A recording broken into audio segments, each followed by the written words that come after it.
Well, thank you very much for that introduction, and good evening, everybody. As you know, we're Ed and Phil, and we're in business together as Ed and Phil. We spent a lot of money on research on that name, as I'm sure you can appreciate. Actually, it's Edward and Philip, really, but we thought Edward and Philip was a bit twee, so Ed and Phil it isn't. For those of you who don't know, I'm Phil, he's Ed, and we could easily tell apart. One of us is the intelligent one of us the good-looking one. Before I talk, I really want to say thanks very much to Endurancelife for inviting us to speak. It's a real privilege to be here. We'll do our best to be as inspiring, as entertaining as the awe-inspiring speakers you've already had.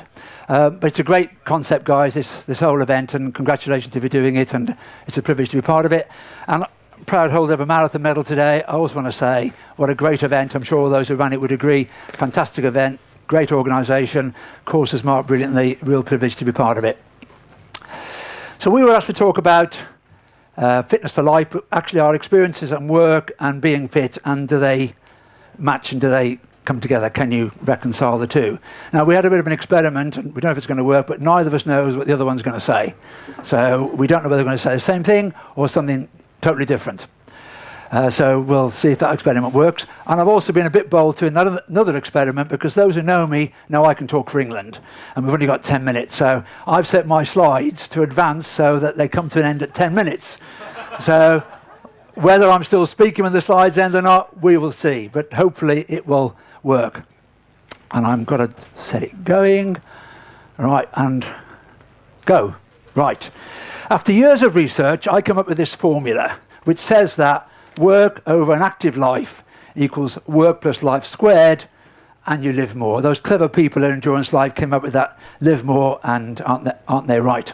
Now, that's after running something like over 100 marathons, 110 today, and trying to scratch a living in meantime. And there's no question at all in my mind that an active life and work do go together. They aren't separate, they're inextricably linked. They're part and parcel of the same thing. And it doesn't matter whatever you do as an activity. It can be, in our case, it's running, of course. And really, running is easy to do. We're natural runners, and minute for minute, running is probably one of the best things you can do as an activity to keep yourself fit and active. There's lots of things we could talk about with work and running, and actually, the theme of this evening is really about setting yourself goals and achieving them. And that's what I'm going to talk about, how you set yourself goals and how do setting yourself goals in sport match up, and is there any crossover between the two? So I believe there is, and as we've already mentioned tonight, that setting yourself goals that are outside your comfort zone really is the thing that really matters. If you do that, then that's how you get some satisfaction in life. And if you don't push yourself outside your comfort zone, it's very easy to stay indoors and do nothing, be a couch potato. But actually, if you don't do something to set yourself goals that are actually difficult to achieve and maybe not achievable, that's the key thing. You don't know that you can achieve them. Then that's how both life and work become most satisfactory. That's how you get real satisfaction in life. And when you do that, I think you live more motivation. You get greater motivation to do more things. So actually setting yourself goals is key to doing that. And my own experience in life came in my 50s, really. I've had some pretty tough times in my 50s. Up until that time, life had been pretty well a breeze, but over a few years, a lot of things went wrong. My wife died of cancer when I was 50, which was pretty devastating. I was in business, and my business went bust. I went personally bankrupt. I'd had another relationship, and that split up. I actually been a political candidate twice as well, but when David Cameron became leader of the Conservative Party, they decided they didn't want me anymore. So that didn't happen either. So I found that getting myself fit and active helped me to cope with trying to make a living, because it was really hard to work. I was unhappy, I was unfit, I was miserable. You know, I just didn't know what to do myself, to be honest. It was really difficult, and I've had to basically reinvent myself. And matching being fit and active to be able to apply that to work was a great challenge, and one I think I've managed to overcome. One of the first things that actually happened was I did a couple of marathons. I never thought I'd ever get back fitting running in. I was a pretty good runner when I was younger. But I did London, and I didn't do a very good time, and I couldn't get in London next year in 2003, and I saw this advert for a charity called COVA, come run the Comrades Marathon in South Africa. Don't know if any of you have heard of it. It's 56 miles, and I thought, it's stupid. I'm not going to do that. 56 miles. I've done 5.5 hours for marathon, struggle with that. But you know what? I was 56 in 2003, and this was like November, December. And I thought, 56 miles? Nah, forget it. It's stupid. But I kept thinking about it, and I thought, you know, maybe I should. So it's an example of goal setting. I thought, it's in June. Can I? Should I? Can I devote myself to training? And I worked back to a plan to say, yeah. And I knew 6 months beforehand that barring accident or injury, I would finish this event. Now, what a lot of people do, and most of us here are good at it, we set goals. We've done marathons today, we've done 10Ks, and we're pretty good at doing it for sport. But my point is that most of us probably don't do that at work. Very often, our sport and active life is a surrogate for enjoying work. But if you think you apply that same goal setting to work, actually we probably could also do a lot better at work, and that would also spin off into other aspects of life as well. And for me, it was a real eye-opener. It sort of changed my life. And it's actually how I met Edward, because he was a trustee of and a director of the Cocoa charity.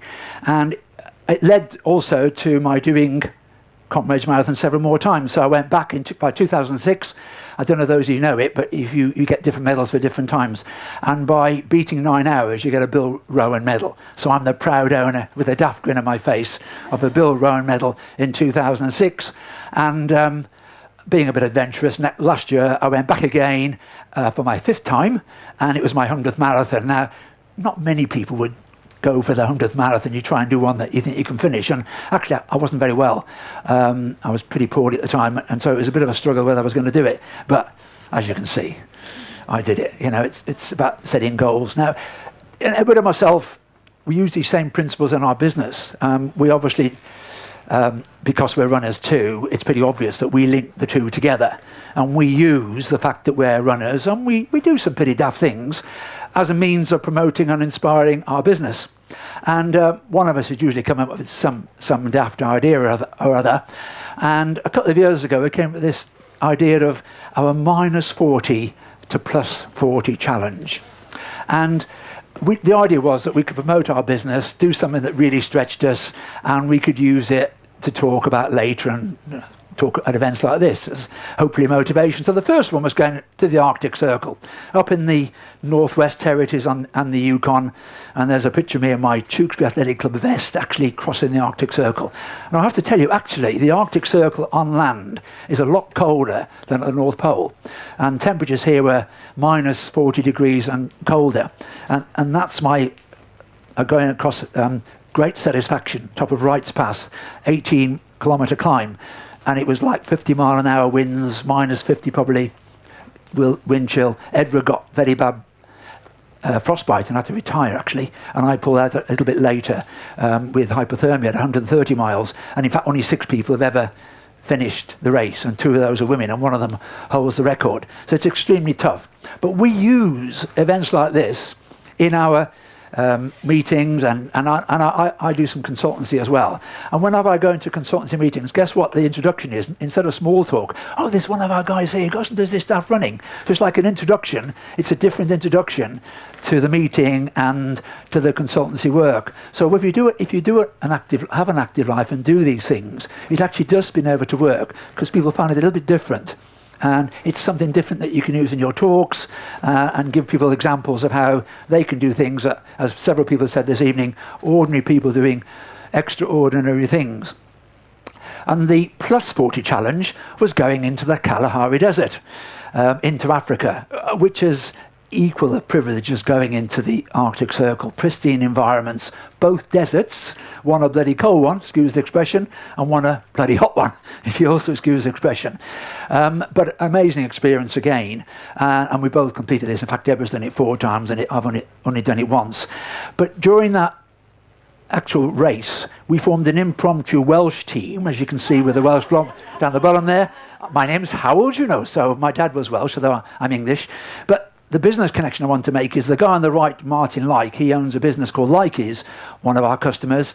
But we use that race, obviously, fostered it made our friendships greater, and it fosters business relationships as well. So there is a link between work and running. it was a flipping hot experience, but and again, I wasn't particularly well, and I struggled in to finish it. But I thought I didn't finish the minus 40. There is no way I am not going to finish the desert. And rather like the very brave stories you've heard today, it did take quite an effort, and I was quite depleted afterwards, I have to say, but I did it. And one of the reasons was, frankly, I hadn't got any money. And if you pulled out, you had to take you to hospital, and you had to fly home, and I hadn't got any money to do that, to pay for the hotel. So I had to finish it. So that was quite an adventure. But as I said, I hope we've only got a few minutes each, so just give you some idea of how goal setting outside your comfort zone can be linked to your work and business. Be active, you achieve satisfaction, you become more motivated, and you live more and work better. And I'll just give you one quick example of just a surprise to me. Two of my mates recently did the London Marathon, and for different reasons, I think it illustrates the point about work very well. One of them was a girl who's in about 40. She's made a brave career decision a few years ago to give up work and go and study in nutrition. And she's had a real difficult time this year. And she's a runner. She's done 10 marathons before, but she wasn't sure she could do this. And she was doing a work placement as part of it. And I knew she was quite depressed and quite unhappy about it all. And she hadn't done much training for London. So there was a few of us who were her friends who were encouraging her to do it, and she wasn't sure if she could manage it or not. And the week before, she actually took a break from the placement because she was really struggling with it. But she finished the London Marathon, and that just lifted her to such a degree that she went back next week full of confidence and enthusiasm. And I saw her a week later, and she said, "You know what? I've had the best week all year. The job has gone really great." And it was just the fact that she'd gone and done something active and pushed herself outside her comfort zone that then gave her the confidence to go back to work and to say, "Great, yeah, I've had a fantastic week." Well, you can see I've run out of my time, so I won't give the second example. Maybe people ask it later, but I knew I had to give everybody a chance to speak, you see. So I thought if I got my timing right, then I would only be talking for 10 minutes and worked just well. There you go, Edward. Over to you. Do feel free to contact us afterwards if you want to. And I think I've got to try and make Edward's slide advance as well. Hopefully this microphone's working. Philip's already explained that we didn't know what each other was going to say. We haven't seen each other's slides. We haven't seen each other's talk. I was a bit shocked when he mentioned comrades, because what have I got here? I got a comrades t-shirt.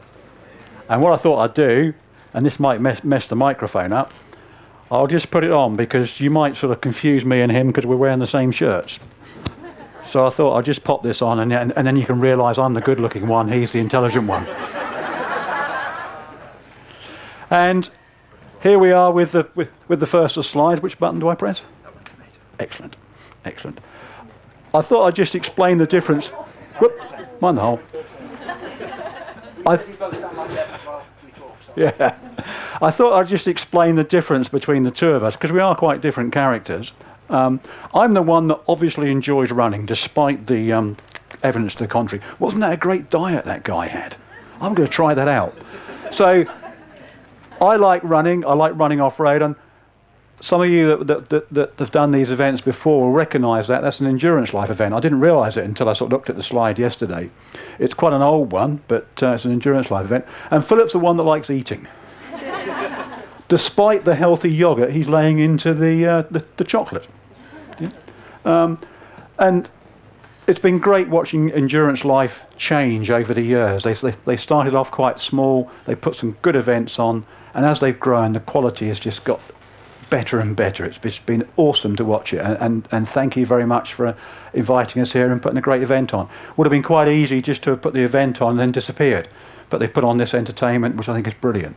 So I'm the one that likes running, and one thing about running, if you're not smiling, you're not doing it properly.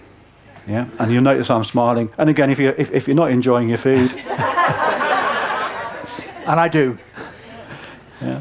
So what I wanted to talk about was more about how running can help you in the rest of your life. A bit like Philip talked about setting goals, etc. And I was really concerned about what approach to take. I'm quite worried about it. I don't know why, because I knew there were some really good speakers. So I asked my wife. She's been really supportive of my running over the years. She doesn't run herself, but she says, "Go away and do it." You know, she's quite happy for me to disappear. So, and I asked her, what will people want? And she said, well, in my experience, Edward, most people want to see the back of you.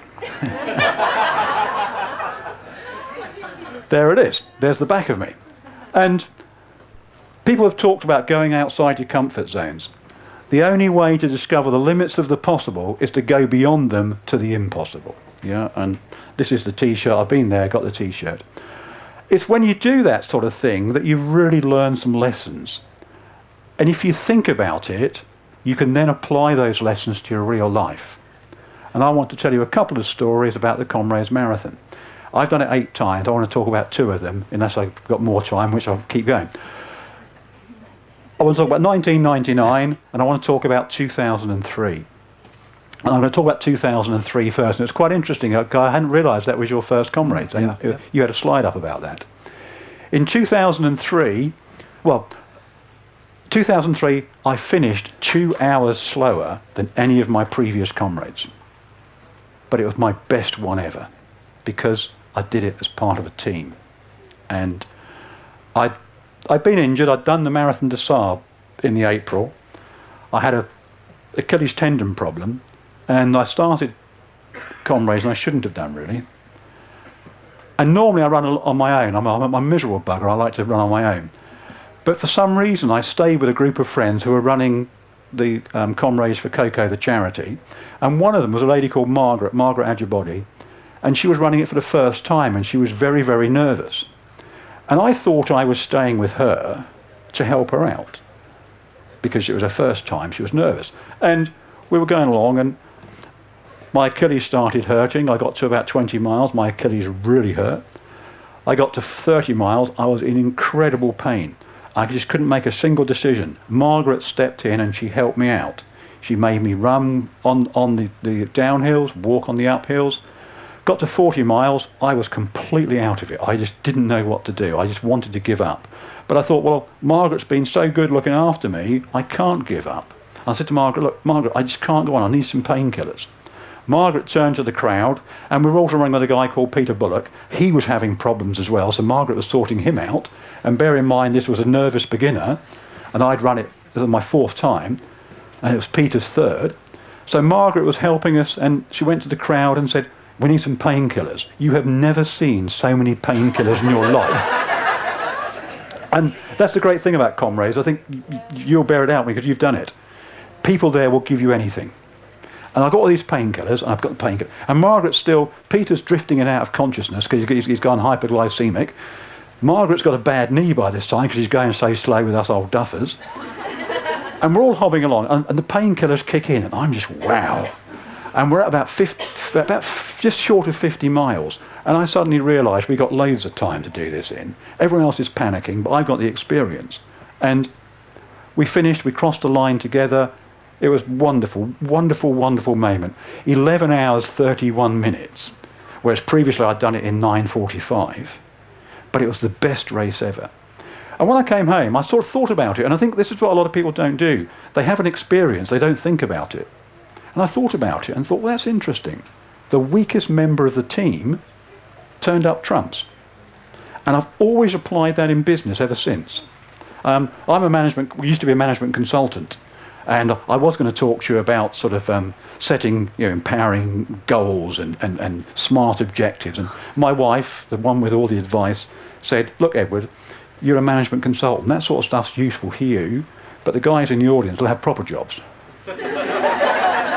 But things like teamwork apply to anyone. And whenever you build a team, look for people who actually don't fit necessarily, who aren't the stars. Because like Margaret, when things change and things become really difficult, they're the ones that are going to dig you out of a hole, like Margaret dug me out of a hole. And I came across an example a little while ago. There was a firm, I was talking to the HR manager, and she was telling me about the staff. There was one member of staff, a little quiet mouse, didn't really sort of contribute much. And then one day they had a fire. And this person guided everyone out of the building and made sure everyone was safe, and she looked at things. So think about the lessons that you might learn from your running. Yeah? And how am I doing for time? Okay. So think about because you'll all have different experiences, you've got different jobs. Think about how it applies to you. Think about your running and think, well, is there any parallels? Yeah? The other story I want to tell is... it didn't work. There we are. Another T-shirt from 2007. Unfortunately, 1999, when I wanted to talk about, and 2003 I wanted to talk about, they put the stuff on the front, and I wanted to show you the back of me. But they say it will define you. When I did the 1999 Comrades, was the very first one I ever did. Not many people did it then from the UK. I flew out by myself, I arranged all my own stuff, and I went and ran Comrades, and I trained a lot for it, and I paid a lot of money for it, and I bigged it up. I was raising money for charity. I'd got £20,000 in pledges. And I'm running, I get to 40 miles, and I don't hit the wall falls on top of me. And I got 40 miles, and I think, I've got to keep going, I've got to finish this. What am I going to do? What am I going to do? Bear in mind, there were 12,000 runners in that race. There were 500,000 people spectating, but I was totally alone. At that moment, I was totally alone. And you speak to many people that have gone through a crisis in Comrades, they're totally alone, because you're the only person that's going to get you out of that. And you might think, well, that's a bit sort of not a nice note to end on, to say, well, actually, when the rubbish hits the fan, there are children, you're alone. You're totally alone. But for me, it was the most empowering thing ever, because I suddenly realised in life, it's you that makes the decisions. It's you that are going to decide whether you're going to sink or swim. No one else. No one else can control you. No one else can tell you what to do. Okay, you might have got dealt a rubbish hand of cards, but you're the one that's going to turn around and decide how you're going to play those cards. And no one else can do that. And I think that's what doing these things, when you're on the coastal path, you've got that whopping great big hill Philip was telling me about. It's you. You're the only one that can decide whether you think, I'm going to walk away or keep going. So doing these things is really empowering. And then you can look at, how can I learn these lessons and transfer them on somewhere else? Yeah? Please stop now. Finished.